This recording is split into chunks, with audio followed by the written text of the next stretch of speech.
Okay, so to pick up the story, we just talked about Pluto and Capricorn ninth house and the lunar nodes, Aquarius and Leo third house and ninth house, and we're up to the point of looking at the Cancer stellium, and in this chart, it's in the second house, which really relates to um, um, our obsession, as I said, with natural resources, with the land and oil, gas, air, water, gold, silver, all that fun stuff.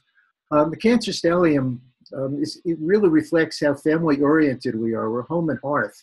We're a deeply emotional and sentimental country, and we have a deep sense of national identity, nationalism, and it really is our manifest destiny. We had this belief in 17th and 18th century that everything from coast to coast should belong to us. And it really didn't matter who else was living there or how long they had been there. We just decided that it was ours. And the primary focus is on wealth and land and resources. We are a very materialistic nation, in spite of the spiritual philosophies and intentions that were really brought with the original settlers. There's a profound sense of self-worth, as I said, bordering on self-aggrandizement. It's a restatement of that Aquarian lunar south node. And there's a spontaneity, and there's a sincere, buoyant optimism. We're a very optimistic country. We believe that, you know, let the good times roll. We believe that there's, a lot of good things in the future. And, sometimes I think that optimism masks, some of the realities. But it is, it is a healthy nature. I'm not going to, say that it's not, but again, there's two sides to every coin. And we hold the belief that each generation will surpass the past, but unfortunately that has not been the case. At least it's not the case now. We're actually first generation, of Americans whose potential and our children will not surpass their parents and grandparents.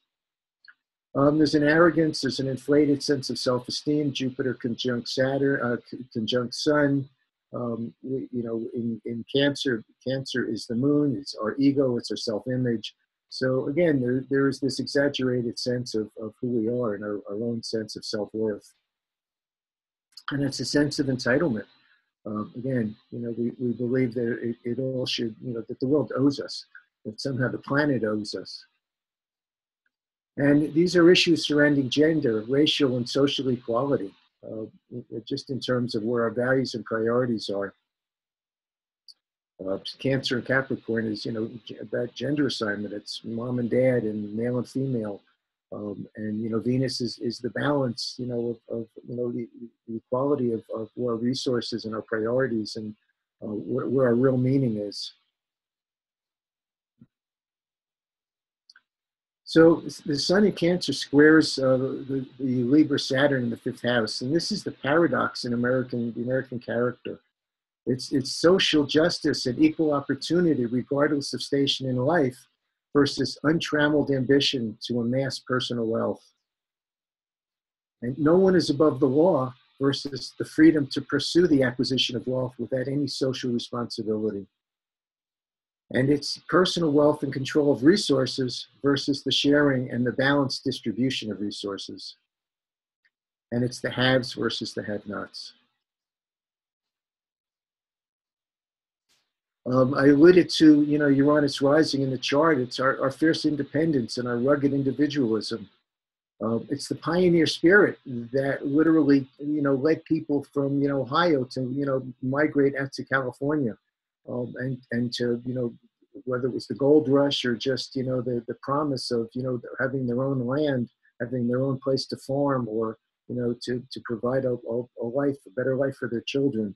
They would just set out on their own, that total instinct, that Martian instinct to just, to move and the diversity of the way that instinct expresses itself, Gemini.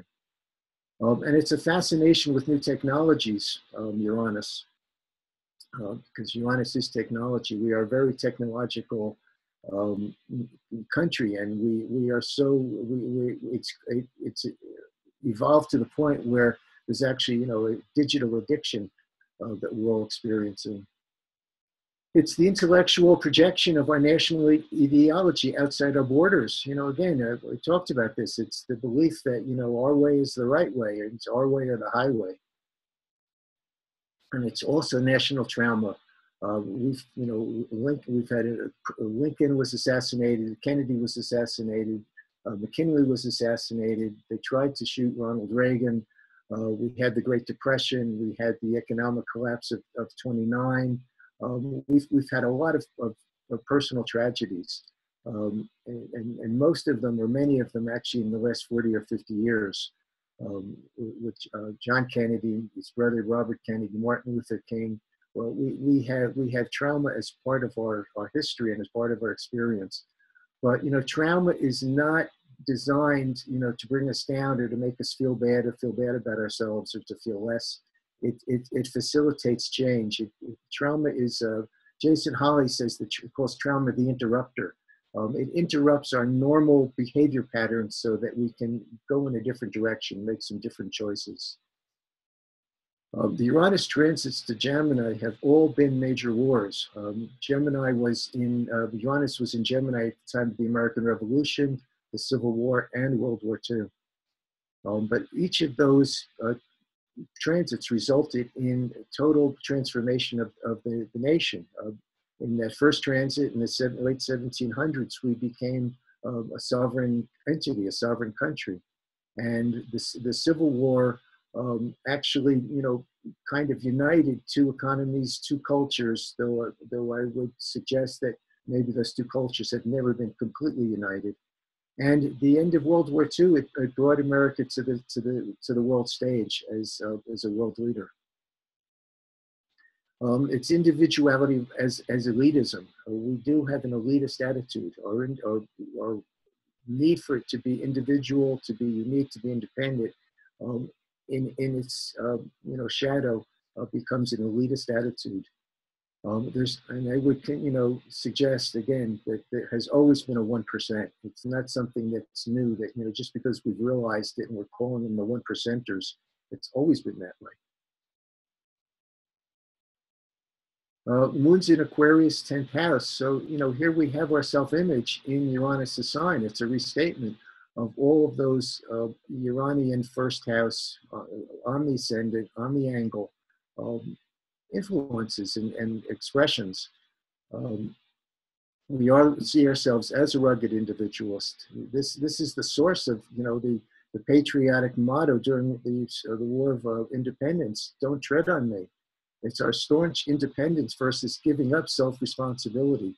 We trust that Uncle Sam will somehow take care of us. And I talked about that. We live in a fix-me culture.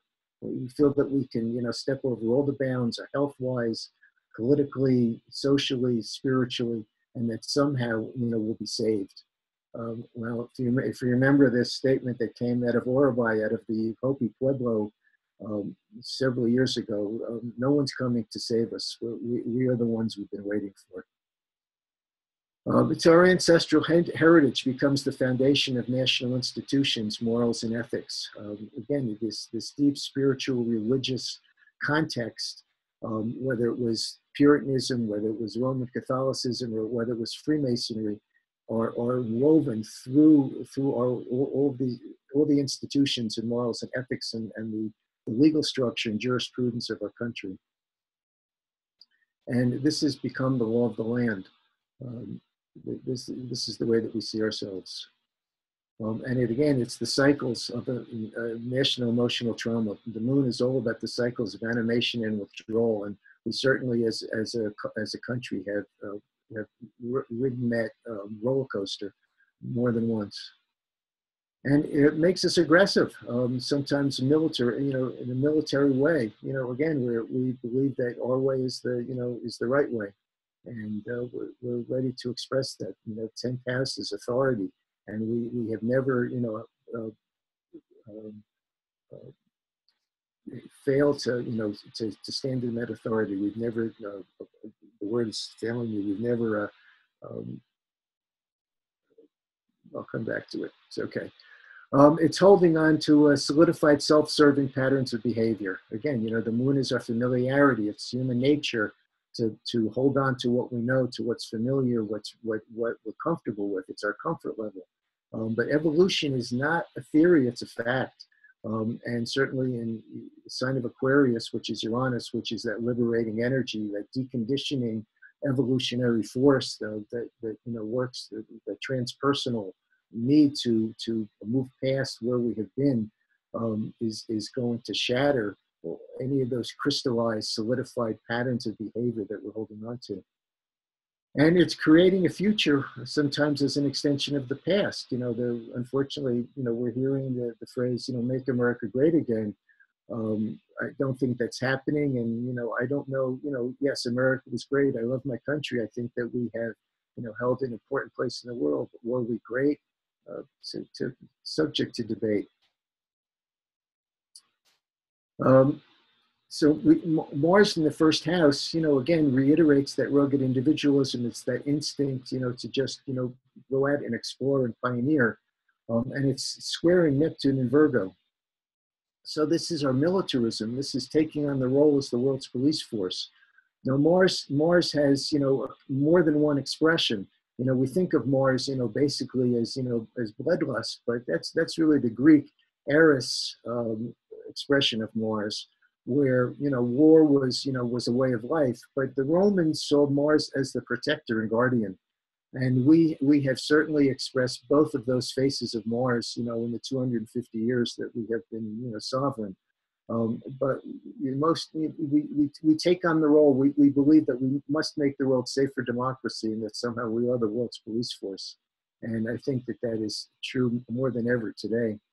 And again, it's, with the square to Neptune, is this, idea that somehow God is on our side, that our God is the right God, is the only God. And that's an illusion. Neptune is full of illusions and, beliefs that are not necessarily true. It's the instinctual desire for freedom and independence, clearly. And it's unfortunately, it's a mistrust of foreigners. It's the xenophobic attitude that we have. Every ethnicity, every group that has migrated to our shores has wanted to close the door behind them, clearly. It's a religious, almost mystical roots, and it's often oversimplified as superficial, this idea of manifest destiny. It's a famous painting, and I probably should have included it here, with this idea of this, Venusian, beautiful goddess, just leading the settlers west. Almost this mystical belief that somehow this whole land from the Atlantic to the Pacific should belong to us. And it was our vision. And it was what we thought was, our reality. But it was really just really a selfish agenda.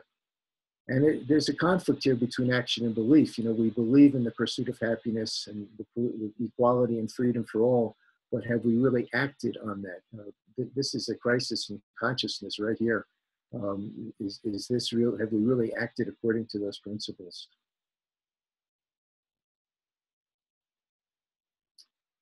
So this chart these are our secondary progressions. So we have a progressed moon in Sagittarius.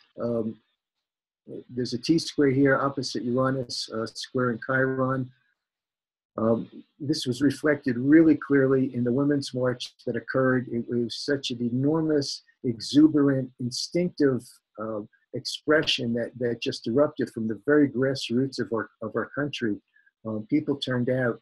Here in Santa Fe, we have only a population of less than 250,000 people, and 15,000 people turned out, downtown for that event. I have been to a number of protests and events that over the past few years, but I've never seen anything like it. It was a sea of people. It was just the most soulful, emotional gathering that I can ever remember. And it it deals with our wounds, and it deals with this need to really liberate ourselves from what's happening, and to find our truth, and to find the true instincts and the true belief and liberation that we've come to find. It's also Black Lives Matter. Chiron, in our country's chart in Aries in the 11th house, in my opinion, relates to the way that all the non-whites have been treated. They're less than, and they all carry this wound, and our country carries this wound of slavery and of the way that we have, the elitist attitude that we felt that, white and rich is better than black and poor somehow. And the emergence of Black Lives Matter is crucial to this T-square, and it really is generating the seventh house is where things show up. Carl Jung said that whatever we repress in our shadow shows up as circumstances in our outer world, and we call it fate. Well, Black Lives Matter is that kind of circumstance.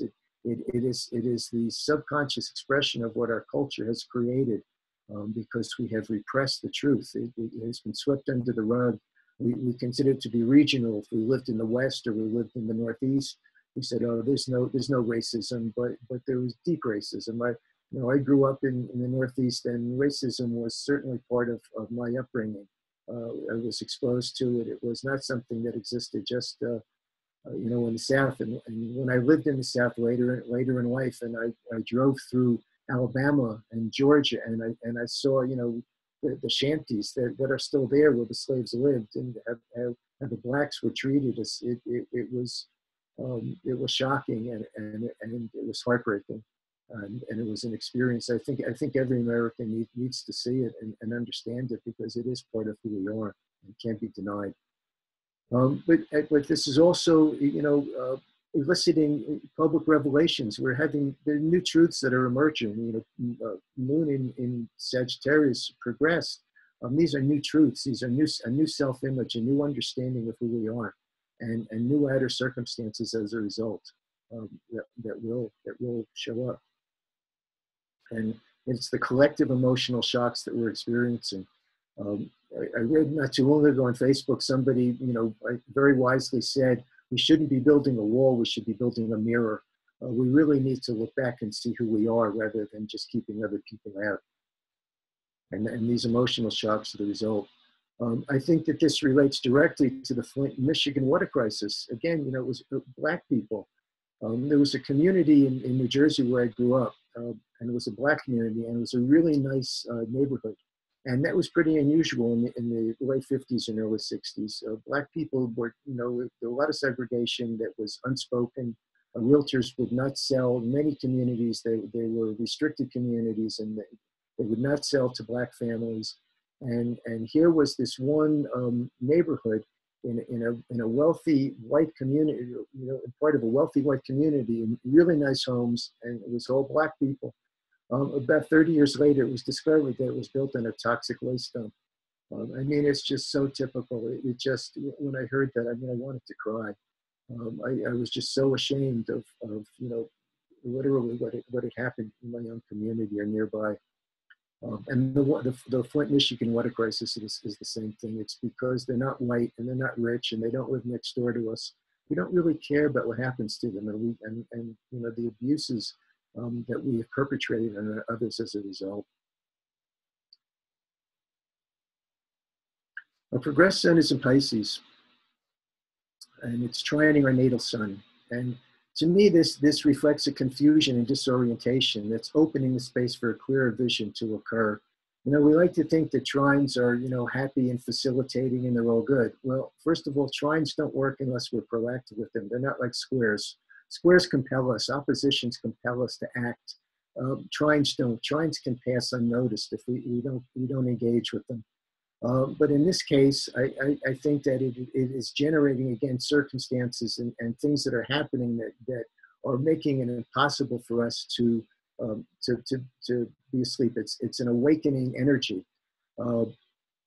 They're emotional confrontations that we're seeing. Moon and Sun in Cancer, and Sun in Pisces. It's a very emotional energy, very deep energy, and we're confused and we're disoriented right now. But I think confusion is good, because when you name something or when you know something, then any further understanding of it ceases at that point, because it's a done deal. You know it. And when we're confused, in that confusion, we must search for an answer. We must re-examine and begin to look at things with a different perspective, from a different, more objectivity, to understand what it's about. And out of that confusion, we can find, something new to understand. And there are those who say that, there has been an obfuscation and subversion, deception surrounding the President of the United States.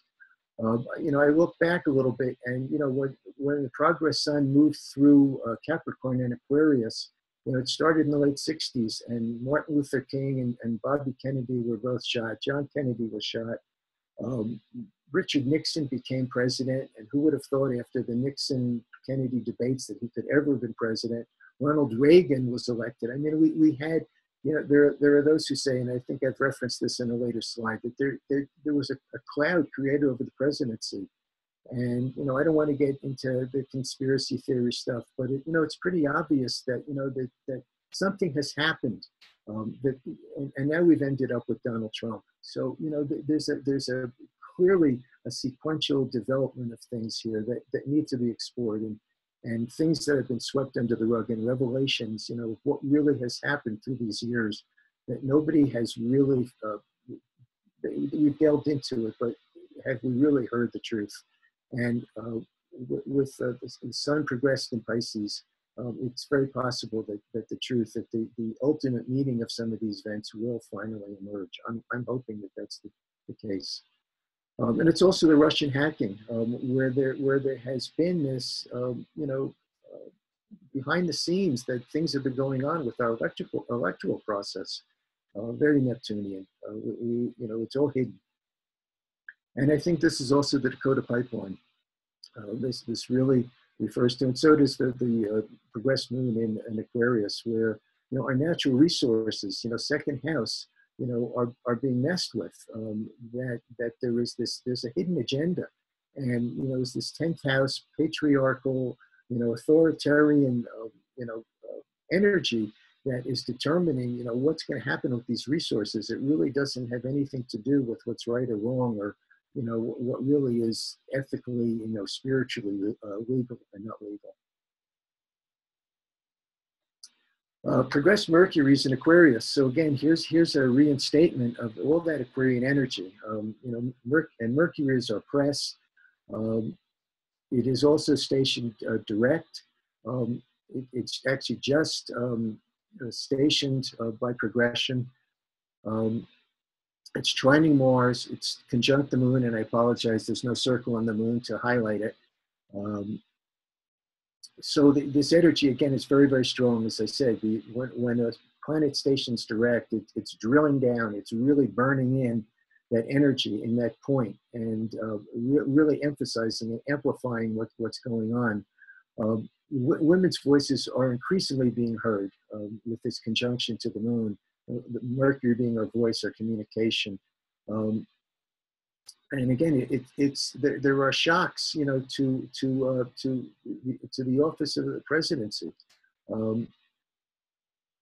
Most importantly, to me, this reflects the media consolidation.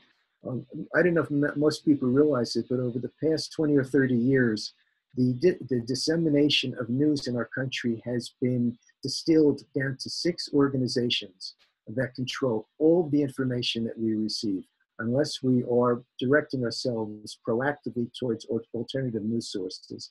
Well, when we turn on the TV, we're getting a message that is been coordinated. It's all in concert, and there's an active agenda here that's not necessarily in our best interest. And this is this trine to this Martian first house. It's the fake news, personally. That's how I see it. Progress Venus in Aries, squaring Pluto. This is an emergence of new community. The 11th house is that community. It's based on egalitarian principles. Venus is where we find meaning. It's not necessarily ultimate meaning, but it's what's important to us, and it's what determines our priorities, and we pass it off to Mars. It's how we're acting. It becomes our behavior. It's what's important to us. Um, but our national priorities are being manipulated for self-interest. It's Aries. There isn't really this egalitarian thing going on. It's Uranus and 11th house and Aquarius are an interesting archetype because it definitely reflects the need to change. But in some cases, it's the desire to change things back to the way that they were, not necessarily to move forward. We're seeing that, and we're seeing a great divide in terms of how people are perceiving how the changes should be implemented. Everybody wants change. Almost anybody you would poll would say, yes, things aren't working. You ask them individually about their own lives or about our country. But there is a wide gulf. There's a gap between how, and it really is a polarity. It's just two different directions. Do we go forward or do we go backward? And this is the social trauma that we're experiencing right here.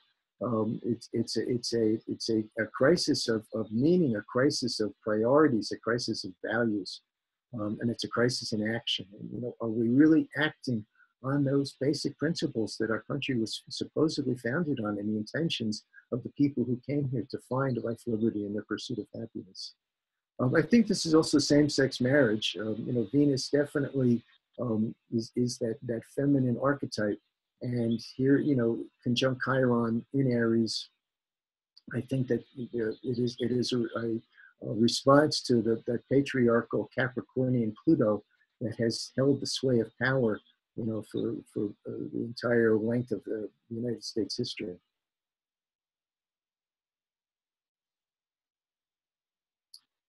Progressed Mars in Libra. It's trining the moon. I apologize that my text is covering it. This is the public outrage that we're perceiving here. Again, this trine to Mars isn't necessarily something that's facilitating any resolution immediately. I think that it is in the long run because, again, it's awakening our sense of who we are. The moon in Aquarius, it's liberating ourselves from the 10th house conditioned self-image that we have of who we are and who we're becoming. And with Mars transiting the country's 5th house here, conjunct Saturn, which we'll see in the next chart. Hopefully I have time to get through all this. We're really seeing that this resentment is erupting, and the feminist militancy that's emerging, again, the Women's March, and just how the role of women in our culture is changing. And it is our militarization at home and abroad, and it is this increased gun violence. Just in the last day, there were 3 horrible shootings here. I mean, it's not abating, it's not receding, it just seems to be getting worse. And the increased police violence where, in community after community, the police are really, overstepping, what we consider to be legitimate exercise of power. And it's the militarization of America, from my perspective, because most of the law enforcement are the guys who have come back from, Afghanistan or overseas, and they've been trained to kill. They've been trained to be violent, and then they're just inserted back into our society. And where did they fit? They fit in law enforcement, and they're just doing what they were been taught to do. It's really a vicious cycle.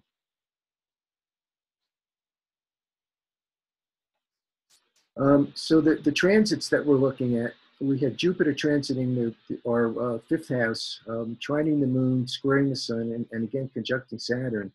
This is a radical individuation, self-actualizing process.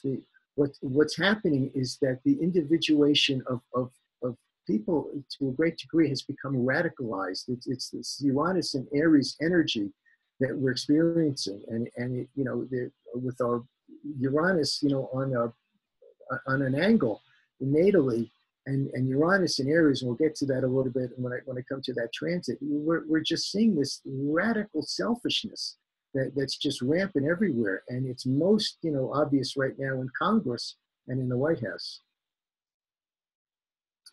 Saturn is in Sag retrograde, and it's in conjunct Mercury, and it's opposite Mars, squaring Neptune and trining Chiron. And again, what I characterize this as our military authority that's driven by the pseudo-patriotic vision. We're expressing ourselves in the world as, as the authority. And we're just taking this military stance, and we're just projecting it out into all of our, relationships with others. And it's just exposing our wounds, and there's the message that we're putting out both internally, the narratives we're telling ourselves, the narratives we're hearing, the narratives we're telling the rest of the world. It just doesn't jive with who we intend to be. There's a lot of again, confusion and hidden agendas, and this Neptunian energy that what we're seeing is not really real. That it's all clouded, it's masked, that there's something going on beneath the surface that really has just really not completely emerged. Interesting enough, Uranus is squaring Pluto, and as the transit, excuse me, this is I'm sorry, I've got a mistake here in this image. As Uranus squares this Pluto, our natal Pluto, not the transiting Pluto, it's picking up the energy that we've been experiencing for the past 5 years. It's almost like a handoff. We've had this radical transformation of the world as we know it, and around the world, across the globe, and now it's being handed off on a more personal, if you would, within our own country. That as this outer square separates, this square is perfecting internally to our own Pluto. So it's just just carrying that same energy right down to our own ground zero. And Neptune is in Pisces, and it's it's transiting that fifth house, dissolving that authoritarian patriarchal attitude that we have, and an image that we have of ourselves and our way we project ourselves in the world.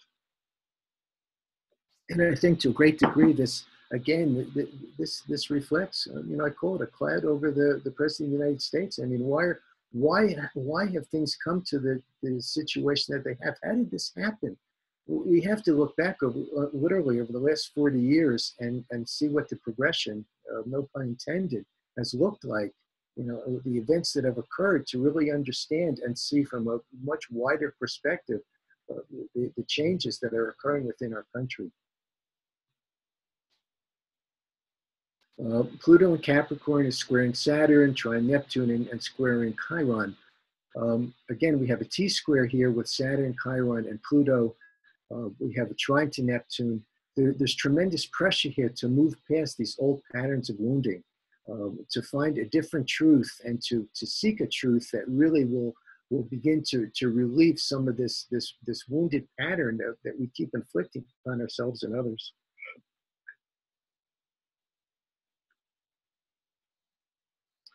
This is a tri-wheel, and I'm going to kind of run through. Linda, how much time do we have left? 20 minutes. Okay.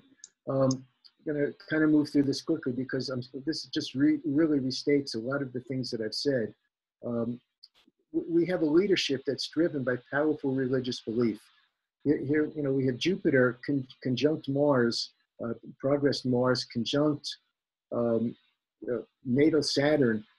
We're just going through this time where there's an exposure of our militancy, of the authority and patriarchy that has held us in place, and this need to find balance, Libra, and to find new truth about how we have really acted instinctively in this patriarchal way, and how the leadership of our country is just driven by religious and their own ethical standards, which really are not communal at all.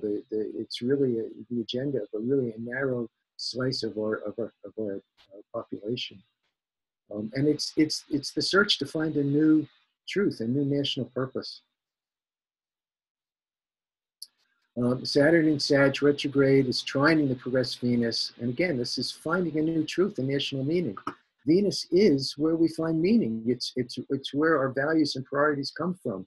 And with Saturn trining it, we're being forced to, in Sagittarius, we're being forced, compelled, if you would. Circumstances are showing up in the seventh house, placement that are compelling us to really look for the truth of what's been going on and just to begin to make some different choices, because it also is coincidental with the Saturn trining Uranus that we're experiencing, which is the third second trine of this whole Saturn Uranus cycle, which I've written about. I actually have a YouTube video about it.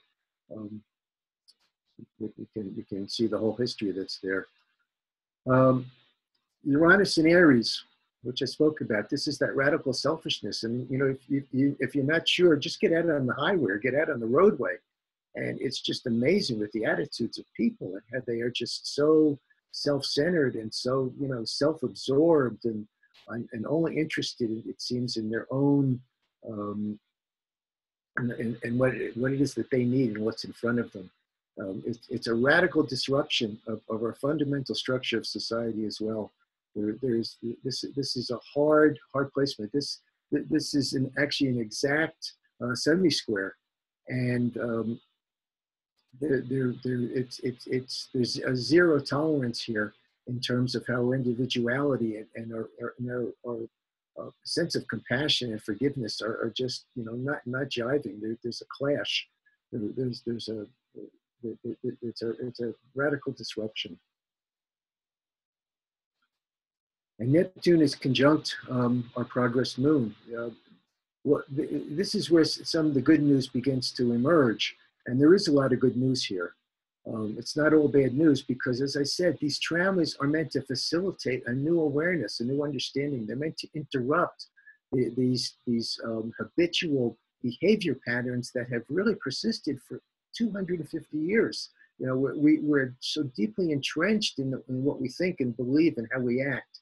And what we're experiencing now is a wake up. This is what we need, unfortunately, to really begin to see that it doesn't work and that we need to find a new patterns of behavior. So from this chaos, a transcendent vision begins to emerge. We can begin to formulate something new, and that's exactly what's happening.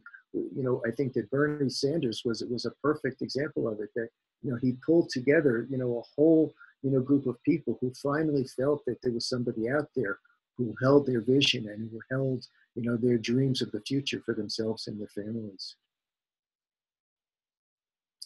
And Pluto and Capricorn is squaring progress Mars. So again, we're seeing that there's a need to change this militancy. It's need to change these patriarchal laws and these ethical judgments which we have legally standardized and crystallized in our culture. It certainly coincides with Jupiter's transit, and this is all working together. It's just a reinstatement of just about everything that I have said. We all know that we have a solar eclipse coming up in August. I just want to address it briefly because it is a total eclipse, and it is an event that is going to have some impact on our culture, on our nation.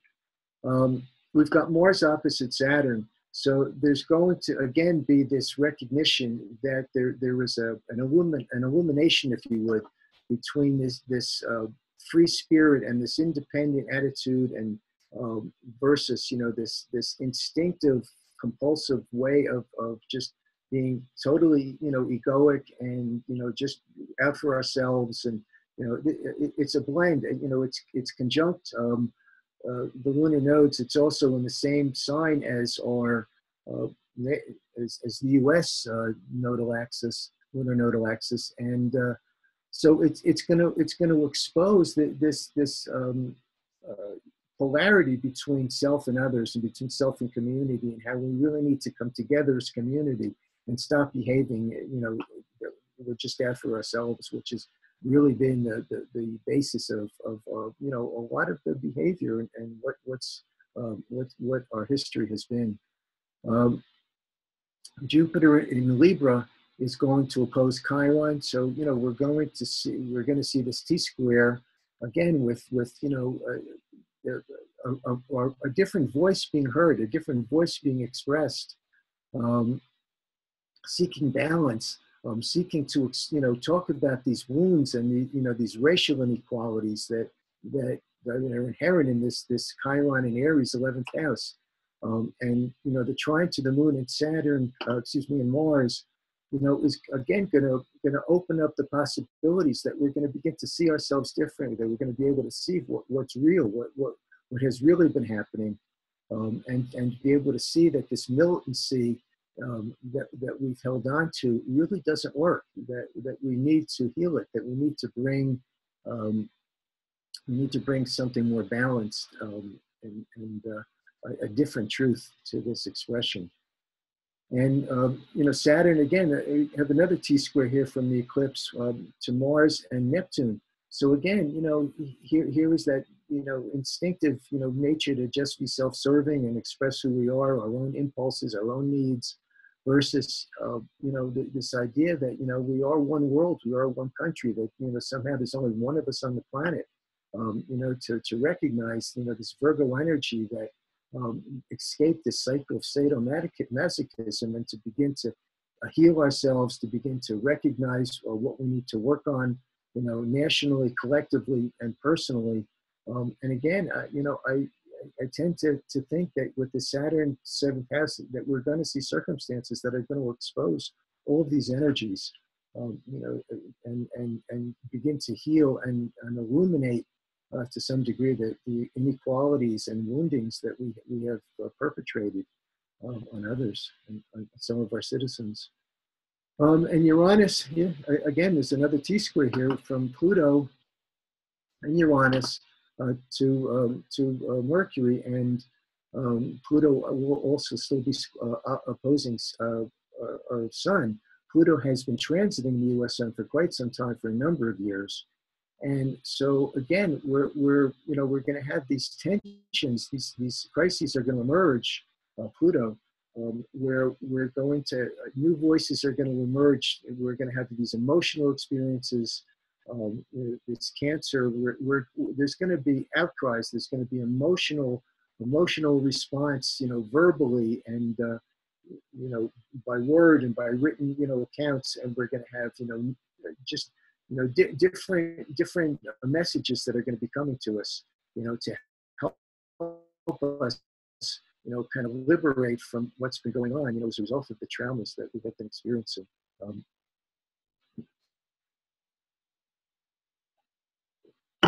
and Neptune squaring Uranus again, with, you know, our vision and our independence, you know, coming into coherence. And certainly coherence is a key word for the sun. You know, the sun holds all the entire solar system together. So it's finding a new coherence, an emotional coherence, a new way of you know, a new vision for our society, and a new priorities, new resources, new ways of surviving, different type of survival. Um, and you know, grand square from Pluto. Again, it's all the things we talked about. It's our wounding. It's our purpose, our sole purpose as a nation. It's our national or legal structure, our jurisprudence. I believe that this reflects this single square, grand square, to me reflects that this country is going through its greatest test of American jurisprudence in 250 years, and it is my hope and my vision that the courts, the Supreme Court, and that the rule of law in this country will prevail ultimately. But it's an uphill struggle. So we have some inconvenient truths. In the effort to be more secure by degree, we have lost the sacred freedoms that we took for granted. Militarization, xenophobia, misogyny, and greed have created an American dystopia. We've witnessed the disintegration of ideas and beliefs that were the foundation of society, And we are engaged in a psychological war between those wanting to maintain the status quo and those who want a more equitable distribution of wealth and resources.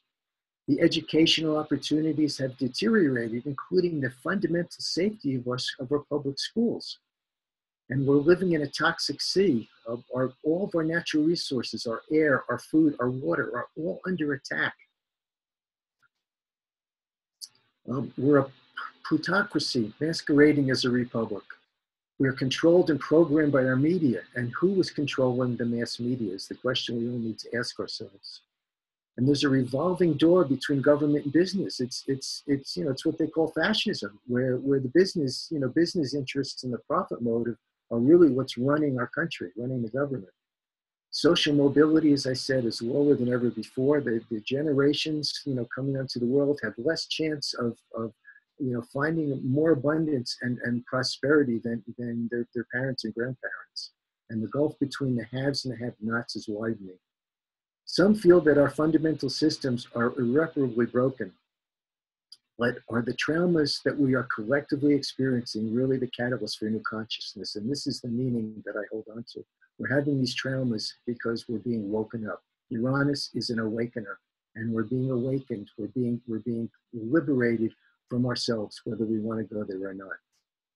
And can we expect the dream of the Freemasons, life, liberty, and the pursuit of happiness to emerge? And when that might happen, I say yes. We're a nation that traveled great distances to find religious and intellectual freedom. They all held a dream to be treated equally under the law and to enjoy life, liberty, and the pursuit of happiness. And each group that arrived became the religious, political, or economic authority of the places they occupied. They took ownership of all the natural resources they found without consideration of the impact of the indigenous people who had preceded them for centuries, even millennia, or the land itself. The idea of freedom and equality for all survived only as a dream. Over time, various groups have come together to institute the changes to the consensus reality that have become crystallized. And this has been an uphill fight whose battleground was on the fields of Gettysburg and the chambers of the Supreme Court. We are reaching a critical mass as the collective psyche is compelled to make different choices as visions clash, as Neptune opposes natal Neptune, forcing a new paradigm to emerge, Pluto conjunct Pluto, in the coming decade. Oh, that PowerPoint doesn't like that animation. Another world is not only possible, she's on her way. On a quiet day, I can hear her breathing. It's my favorite quote from Arundhati Roy, who I had the grace, and I'm so grateful to have actually heard a couple of weeks ago here. She's an amazing speaker and an amazingly conscious, radiant person. That's her vision. Daniel, we do have time. Sorry, we have another 15 minutes if you'd like that. Well, no, I'm through it. Okay. I'll open the floor to, if anybody has any questions or comments or anything that they'd like to add or ask, anything that wasn't clear, or if they felt that I, delved into the shadow too deeply or did not express the dream of the future too loudly, now's your opportunity.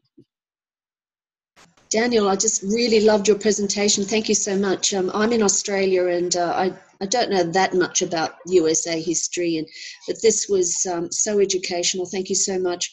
Uranus is the awakener, and then you also mentioned that Neptune will oppose Neptune, and Pluto will conjunct Pluto. That is pretty awesome, don't you think?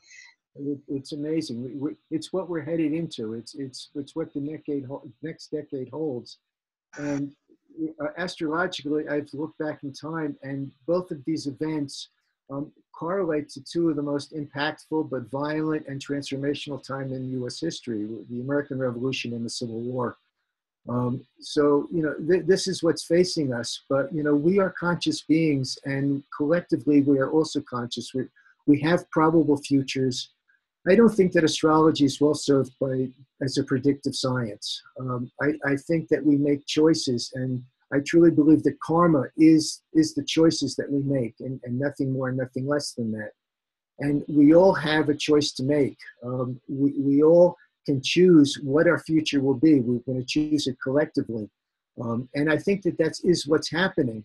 And I think that the impact of the events that I've described and that we have all experienced personally and collectively are all leading us in that direction. I think that it is coalescing a whole new sense of community and a whole new possibility of who we can be. Eckhart Tolle, wrote about the new earth, and it's not theory. I believe it's fact. And I also believe that that new earth is here already. And I would suggest that if anybody would like to experience it, the first thing that we need to do is to turn off your television and to begin to, go inside to find answers. Use your intuition. We all have that incredible facility. Every one of us is intuitive. It's not something that some people are born with, and it's only that the ones who are using their intuition are the ones who've trusted it and developed it. And it's the only difference. We need to find that truth within us, in our hearts. We have two really intelligent organs in our body. One is our brain, and the other is our heart. And our brains are always going to analyze and most often paralyze ourselves. We're going to be driven by rational choices that, I have to do this because such and such will happen if I don't. But when we listen to our heart never will steer us wrong. We always go in the direction that we need to go, because that is I believe, the direct connection to our soul. And it's but we don't really, we don't get it until we experience it emotionally ourselves. So these mass traumas are accomplishing exactly that. This is the meaning in them as I see it, that all the people who voted for our current president are realizing that, they made a mistake, that, they put their faith in the wrong man, that what they're hoping for is not only is it going to materialize, but they're going to end up off worse than they started out. So we all need to experience it individually. Our neighbor can lose their job, or they can have death in the family, but it didn't happen to us. So we don't pay attention to it. It doesn't really mean it. Yes, we feel bad for them, but that's about as far as it goes. When it happens to us, it hits home. It means something. We change. We reach that point. Pluto pushes us to the limit of the choices that we make, so that it creates a choiceless awareness, so that we have to make a different choice. We can no longer go in the same direction. And that's what's happening to us in this country. And it's really what's happening to us across the entire globe. It's happening in Australia. It's happening in France. It's happening in North Korea. It's happening everywhere. We have to recognize that this really, I have a friend who has a saying. She says, there's only one of us on the planet. And that may sound a little far-fetched, but I do believe it. We're all in this together. What happens to one of us affects all of us. And this is how we have to come at it. But we have to take responsibility. We have to be responsible for the choices that we make. We have to be responsible for our own health, for the food that we eat, for the water that we drink, for even the places that we go. It's up to us. Nobody's coming to save us. We are the ones we've been waiting for. Excellent. Excellent, Daniel. So any other questions?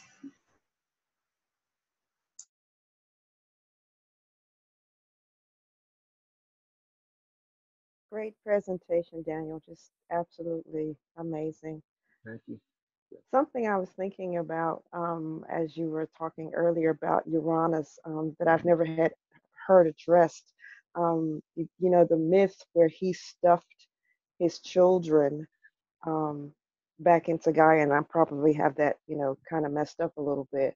But I'm seeing that, with you've seen that played out so much with the generations coming afterwards. The older generations are not wanting to face what's going on, and facing their choices are affecting the younger generations, and basically that's what they're doing. They're stuffing them back into Gaia.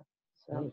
Right. No, you're right. Yeah, it was actually into Tartarus, into the place of imprisonment. But you're absolutely right, because they were afraid that those younger generations were going to supersede them and change their way of life. That is the pattern. It's out of fear. Because they feel threatened. Saturn actually ate all his children. So, after he castrated his own father, he in turn ate his own children who rebelled against him. It's a whole pattern of behavior that really, you're right, is still ongoing. It's archetypal of human nature.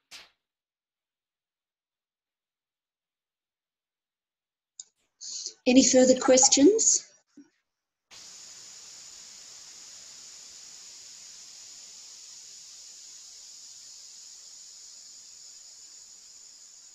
Daniel, I've always wondered about the deep sense of nationalism that American people seem to portray. And just looking at the charts there, I think it was the South Node in Aquarius, ruled by Uranus in Gemini. So that really does make sense to me, Gemini being the sign of symbols and the flag, the USA flag. So, when we went to school here in Australia, we didn't really wave the flag around, you know what I mean? But I've noticed in America that was a really huge focus for you. Mm-hmm. Well, I think it also points to the Cancer stellium, because we see that it's that familial, family, country, mother country, Uncle Sam. There's this sense that the country itself is our family, and we're very loyal to our family. And again, there's certainly exceptions to that rule, but as a whole, that sense of our family attachment is genetic. It's this genetic connection, bloodline that is impervious. Yeah. Excellent, Daniel. Sheila Jean, did you want to say something? Oh, hang on, I'll just go ahead. I think that, it's not so much astrology, but along the same vein that it's a recession when your neighbor lost their job, but it's a depression when you lose yours. Yeah. That perhaps something that Donald Trump as president is contributing is that it's getting bad enough that things will change more quickly, and that might help the planet. That's it. He's actually escalating. He's escalating it. He's driving. Yes. He's driving us forward. Right. But it's like a perfect storm. I don't know if you read Glenn Greenwald at all, but he has cautioned us. He has said that the impeachment of Donald Trump, and I didn't really want to get into Trump today, but the impeachment of Donald Trump actually could make things worse, because with Pence as president, the GOP, he will rubber stamp everything that the GOP agenda wants passed. And right now it's there's kind of a standoff. So we're between a rock and a hard place. There's no question.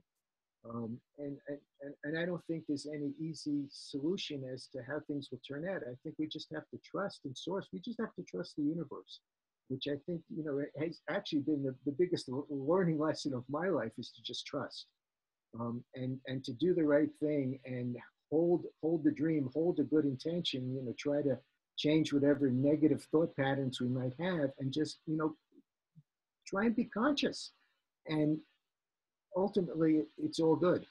It's just the greatest crises that I experienced in my own life turned out to be the best thing that ever happened to me, though they didn't look like that at the time. And I hold that, I just hold them. And I think that that's what we're moving through as a nation and as a planet. We're just moving through this cataclysm that really holds, perhaps we're on the verge of a golden age, but golden ages don't come easily. But only time will tell.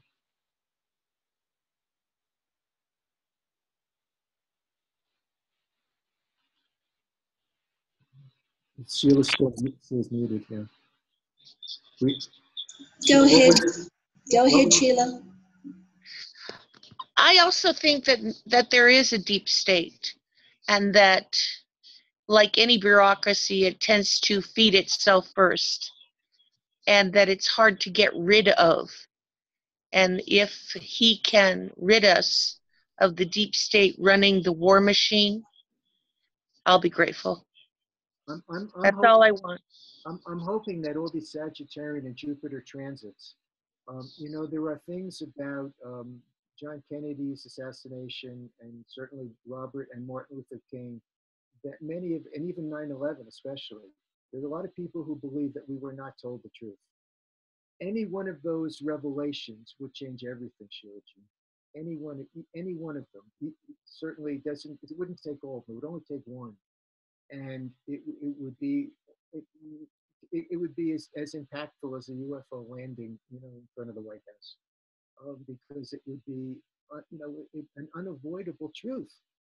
And once that information comes out, and I believe that that is very possible what's up ahead, that these things are going to be revealed. We've got, you know, Snowden and WikiLeaks, and, you know, the Russians, you know, say that they know some of these things and they have held back. So it you know, it could come out from one or more different directions. And when it does, it's going to change everything. Okay, Daniel, thank you so much. That brings us to the end. So everybody, could you please thank Daniel Fiverson? Thank you very much. Thank you, Thank Daniel. you, Daniel. Enjoyed it. Thank you guys for, you know, giving me your attention. I'm humbled. Thank you.